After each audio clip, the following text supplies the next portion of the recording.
साथियों, जैसा कि आप लोगों का क्लास 12 से सेंटअप एग्जाम हो रहा है 2024 में, तो यह वीडियो आपके लिए काफ़ी महत्वपूर्ण होने वाला है क्योंकि आप लोग फाइनल एग्जाम 2025 में देने वाले हो। उससे पहले आपका जो है ना सेंटअप एग्जाम हो रहा है 2024 में। अगर आप लोग इस एग्जाम में पास नहीं होइएगा तो आपको फाइनल एग्जाम 2025 में बैठने के लिए नहीं दिया जाएगा। तो हम लोग ज्योग्राफी का बिल्कुल यानी भूगोल का ओरिजिनल पेपर लेकर के आ चुके हैं। देख सकते हो विषय कोड 328 रहेगा, सेट कोड आपका ये रहेगा। ठीक है, तो बिल्कुल मैं अभी सब्जेक्टिव क्वेश्चन का आंसर बताऊंगा। पीछे अभी कुछ ही देर पहले हम लोग ऑब्जेक्टिव का आंसर डाल दिए थे। जाके इस चैनल पर वीडियो देखना चाहो तो देख लेना, नहीं तो आगे पीडीएफ ग्रुप में ऑब्जेक्टिव सब्जेक्टिव दोनों का आंसर बताऊंगा। डाउनलोड करने के लिए वहां से डाउनलोड कर लेना। उससे पहले चैनल वगैरह पर अगर पहली बार आए तो चैनल को सब्सक्राइब करके नोटिफिकेशन कॉल पे प्रेस कर लेना, क्योंकि इस चैनल पे रात में 8:30 पर आपका डेली लाइव क्लास इस चैनल पे होता है। बोर्ड एग्जाम 2025 के उसमें आपको काफ़ी हेल्प मिलेगा, तो चैनल को सब्सक्राइब कर लीजिए और ज़्यादा से ज़्यादा वीडियो को अपने दोस्तों में शेयर करिए और व्हाट्सएप ग्रुप का लिंक आगे आपको दे देंगे, आप ज्वाइन कर लेना। ठीक है, तो इतना काम जरूर कर लेना। चलो आगे बढ़ते हैं। ऑब्जेक्टिव क्वेश्चन है तो ये मैंने पहले बता दिया था, तो सब्जेक्टिव की ओर चलिए हम लोग बढ़ जाते हैं। तो आइए सब्जेक्टिव क्वेश्चन देखते हैं। सबसे पहले देखो लघुतरया क्वेश्चन है। लघुतरया में टोटल 20 क्वेश्चन मिलेगा आपको। 10 क्वेश्चन का जवाब देना होगा। 2 मार्क्स वाला है। टोटल जो है ना आपको यहाँ पर 20 नंबर कंप्लीट मिल जाएगा। ठीक है, क्योंकि 35 नंबर का ये सब्जेक्टिव का एग्जाम होगा। ठीक है, तो चलो यहाँ पर क्वेश्चन देखो। पहला क्वेश्चन क्या बोला, जनसंख्या घनत्व से क्या भी समझते हैं। और 2 नंबर है साक्षरता दर क्या है ना। 3 नंबर क्वेश्चन बोला मानव विकास सूचकांक क्या है। और अगले क्वेश्चन आप देखेंगे 4 नंबर तो बोला गया गहन निर्वाह कृषि की 2 विशेषताओं का उल्लेख कीजिए। और अगली क्वेश्चन देखेंगे आप लोग तो यहाँ पर बोला गया 5 नंबर प्रश्न की स्वच्छंद जो ना स्वच्छंद उद्योग क्या है। और 6 नंबर क्वेश्चन है कि तृतीयक क्रिया जो ना क्रिया कल्याण के 2 उदाहरण दीजिए। 7 नंबर है मानव भूगोल के 2 उपगमों का उल्लेख कीजिए। और क्वेश्चन नंबर 8 है जो ना जल परिवहन के 2 जो ना लाभों का उल्लेख करना है। ठीक है, 9 नंबर की 2 पारदर्शिक व्यापार समूह को लिखना होगा आपको। ठीक है, तो चलो मैं आपको सारे क्वेश्चन का भी आंसर भी दूंगा इसी वीडियो में, टेंशन आपको नहीं लेना है। ठीक है, तो 10 नंबर क्वेश्चन आप लोग देख लो क्या बोला, ग्रामीण बस्तियों के 2 प्रतिरूपों का उल्लेख कीजिए। 11 नंबर है प्रसवन के 2 अपकर्षक कारकों के उदाहरण दीजिए। और क्वेश्चन नंबर 12 है प्रवसन का अर्थ स्पष्ट कीजिए। 13 है गंदी बस्ती से आप क्या समझते हैं। और 14 नंबर क्वेश्चन है कि दक्षिण भारत के 2 महानगरों के नाम लिखना है। और अगली क्वेश्चन आप देखेंगे तो 15 नंबर बोला गया भारत में घटते जल संसाधन के 2 उत्तरदायी कारकों का उल्लेख करें। तो देखो क्वेश्चन में आपको इतना ही दिखाऊंगा, लॉन्ग में आपको डायरेक्ट आंसर बताऊंगा। ठीक है, और शॉर्ट में भी अभी बताऊंगा। तो पहले मैं आपको बता दूं इसका पीडीएफ वगैरह कहाँ मिलेगा, डाउनलोड करने के लिए सिखा देता हूँ। तो अभी आप लोग जो देख रहे हो प्यारे बच्चे यहाँ, तो अभी आप लोग जो आंसर देख रहे हो इसका पीडीएफ में बता देता हूँ आपको कहाँ मिलेगा। आप पीडीएफ अच्छे से डाउनलोड करके लिख पाइएगा, उसके बाद मैं भी आंसर वीडियो में बताऊंगा। तो इसका आंसर गूगल में आपको मिल जाएगा। कैसे डाउनलोड करना चलिए सीख लेते हैं, फिर आप लोग वीडियो देखने के बाद जाकर वहाँ से डाउनलोड कर लेना और मैं कंटिन्यू आपको आंसर भी बता दूँ। इसके लिए सबसे पहले आपको अपने फोन में गूगल को ओपन कर लेना है, सर्च बार के आइकन पे क्लिक करना है। और अभी आप इस चैनल पे जो वीडियो देख रहे हो चैनल का नाम है मिठुन स्टडी सेंटर। तो आप लोग चैनल का नाम मिठुन स्टडी सेंटर गूगल में आकर के सर्च कर लीजिए। फिर आपको ऊपर करना है, फर्स्ट में मिठुन स्टडी सेंटर का ऑफिशियल वेबसाइट मिलेगा, इस पर आपको क्लिक करना है। क्लिक करते इस प्रकार से इंटरफेस बनेगा, आराम से स्क्रॉल डाउन कर लेना है, नीचे चले आना है। नीचे आइएगा तो यहाँ पर देखिएगा आपके सामने क्लास 12 का सेशन देखने को मिल जाएगा। Class 12 centre exam all subject question paper download, तो फर्स्ट वाला पर आप क्लिक करेंगे। क्लिक करने के बाद इस प्रकार से इंटरफेस पेन होगा, आराम से स्क्रॉल डाउन करके नीचे आइएगा। यहाँ पर आपको पहले व्हाट्सएप ग्रुप का लिंक मिलेगा, जरूर इसे आप वीडियो को रोक करके ज्वाइन अभी कर लीजिए। ठीक है, और फिर आगे बढ़ना है। तो ये साइंस का सेशन है, थोड़ा नीचे आना है। ये रहा आर्ट्स का सेशन, यहाँ ज्योग्राफी लिखा है, सामने डाउनलोड लिखा है, डाउनलोड पे क्लिक करिए। पेज को आकर के रिफ्रेश कर दीजिएगा और नीचे बढ़िएगा तो यहाँ पर फिलहाल आपको ऑब्जेक्टिव का आंसर जो है देखने को मिल रहा होगा। ठीक है, और सब्जेक्टिव की बात करेंगे तो यहाँ पर आंसर आपको देखने को मिल जाएगा। जो भी क्वेश्चन का आंसर दिखा रहा हूँ सारा आंसर यहाँ मैं डाल दूंगा, आप आइए यहाँ से अच्छे से डाउनलोड करके लिख लीजिए। तो यहाँ पर देखिए सबसे पहले पहला नंबर प्रश्न का आंसर हम लोग दे रहे हैं। तो पहला का आंसर हो जाएगा प्रति वर्ग किमी में रहने वाले लोगों की संख्या को जनसंख्या घनत्व कहते हैं। भारत का जनसंख्या घनत्व 382 प्रति व्यक्ति प्रति वर्ग किलोमीटर है। बिहार का जनसंख्या घनत्व 1102 प्रति व्यक्ति वर्ग किलोमीटर है और यह देश में सबसे अधिक है।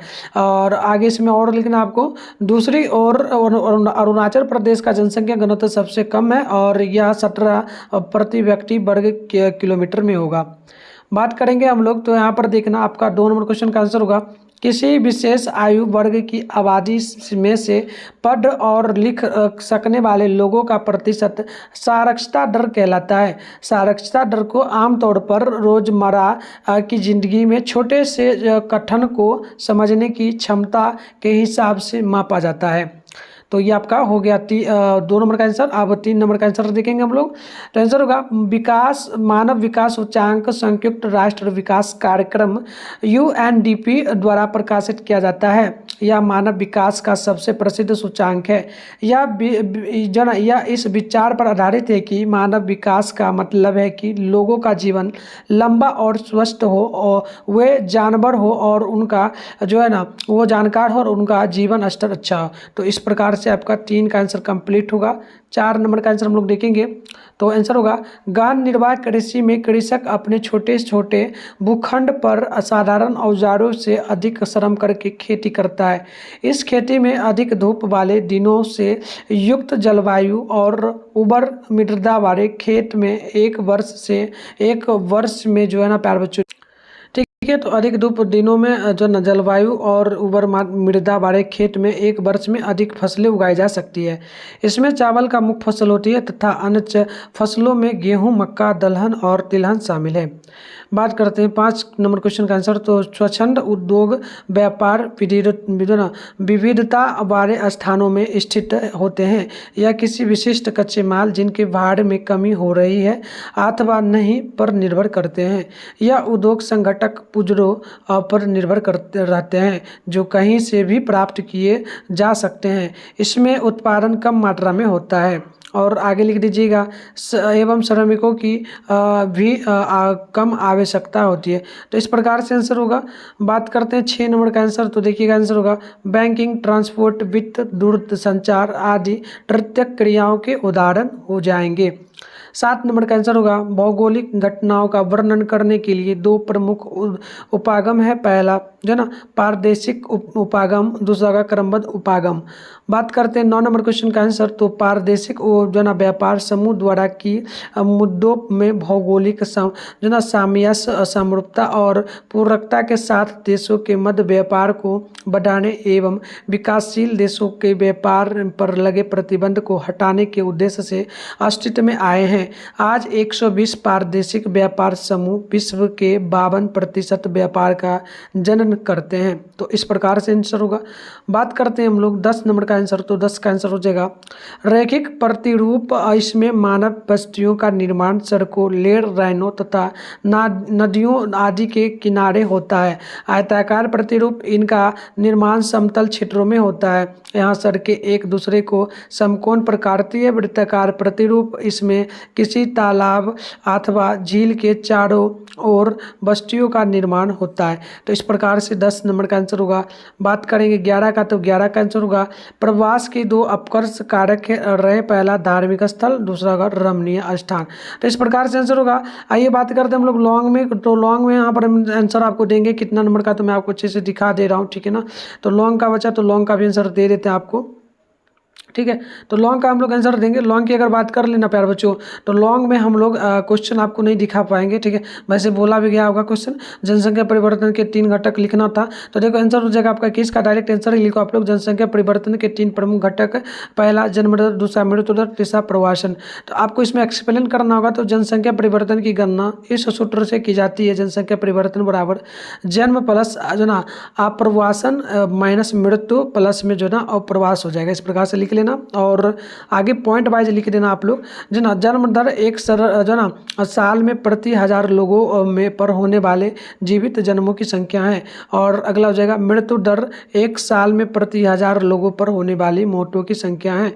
और प्रवासन में हो जाएगा लोगों का एक क्षेत्र से दूसरे क्षेत्र में जाना, ठीक है।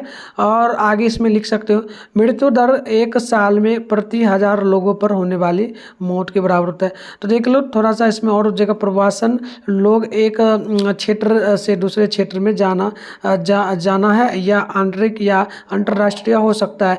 आंतरिक प्रवास में जनसंख्या का आकार नहीं बदलता है। इस प्रकार से आप लिख सकते हैं, ठीक है ना। पॉइंट नंबर वाइज दे दीजिएगा। तो ये कंप्लीट हो गया आपका क्या, 1 सेकेंड और भी आंसर होगा इसमें। अब हम लोग देंगे कितना नंबर का, तो अब हम लोग यहाँ पर ये आपका 21 नंबर का आंसर, 21 नंबर में ही और लिखना है। जनसंख्या वृद्धि का एक प्रमुख कारण जन्म और मृत्यु के बीच संतुलन होता है। जनसंख्या वृद्धि से समाज के कई पहलू प्रभावित होते हैं। जनसंख्या वृद्धि के घटकों को समझने के लिए जनसंख्या परिवर्तन की गतिशील को समझने में मदद मिलती है। तो इस प्रकार से आंसर होगा। और अब आपको लिखना 22 नंबर का आंसर, तो 22 का लिखना आपको पृष्ठ प्रदेश यानी कि अंदरूनी भूमि किसी चट्टान का वह प्रभाव क्षेत्र होता है जो लेड या सड़क मार्ग से चट्टान से अच्छी तरह से प्रभावित होता है। इस क्षेत्र के उत्पाद के लिए ग्राहक चट्टान भेजे जाते हैं और आयातित सामान की आपूर्ति उपभोग के लिए यहाँ भेजा जाता है। तो इस प्रकार से आंसर होगा। बात करते हैं हम लोग 23 नंबर का आंसर, तो 23 का छोटा सा ही हो जाएगा, ठीक है। वैसे बना लेना आप लोग, थोड़ा बहुत होगा तो ठीक है ना, ऐसे होगा तो नेक्स्ट वीडियो में मैं आंसर पूरा अच्छे से बताऊंगा, ठीक है। तो देखो इस नहर की लंबाई 82 किलोमीटर चौड़ाई, 90 मीटर न्यूनतम गहराई, 12 मीटर है। यह नहर पर पनामा स्थल मध्य को काटते हुए निर्मित और अंतर्राष्ट्रीय व्यापार के प्रमुखतम जल मार्गों में है। तो इस प्रकार से आंसर होगा। आप लोग ज़्यादा से ज़्यादा वीडियो को लाइक करिए, चैनल को सब्सक्राइब कर लीजिए। हिस्ट्री वगैरह का भी पेपर आ चुका है हमारे पास, हम बिल्कुल अपलोड कर देंगे, ठीक है ना। और हिंदी इंग्लिश का भी, ठीक है। तो मिलते हैं नेक्स्ट वीडियो में, तब तक के लिए बाय बाय प्यारे बच्चों।